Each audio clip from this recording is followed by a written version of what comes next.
So I think the time is right in Canada to move ahead. But it isn't a world in which the expensive goods of education, housing, medical care will be universally enjoyed. Automobile assembly line workers being replaced by robots, workers in the banks being replaced by automatic tellers and online banking. Basic income is a fantastic way of simultaneously spending a whole pile of money and making the impoverished probably worse off. It's kind of like talking about getting a pet without deciding whether you want a cat or a tiger. Not all is as simple and easy as those calling for a basic income would have us believe. Those are choices. We can make different choices. And in fact, in our income security programs, it is those federal programs that resemble a basic income that work the most effectively.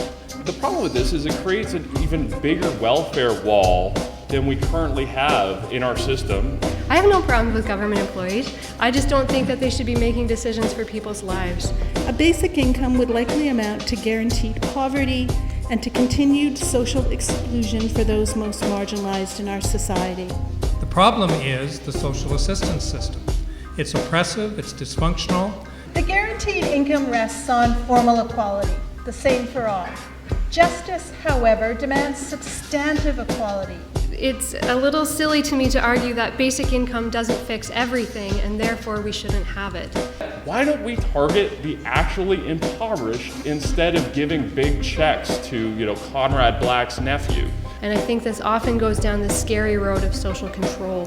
And to think that the clawback in an income tax system isn't a form of needs testing is simply mistaken. Because when people actually have enough money to buy healthy food, their health improves. A guaranteed income of $18,000 in Vancouver won't get you an apartment to rent. That's going to put you in a less vulnerable position than if you're on social assistance in downtown Vancouver. Margot says we shouldn't be consumer citizens, but we all have to depend on the market to decide that we're worthwhile in order to be able to survive right now, and I think that's just wrong.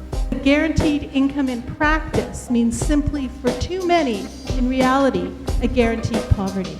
I think we need nothing short of a revolution in how we view income security in the economy and how we connect income and the right to live with the necessity of doing something that somebody else thinks is worth paying for.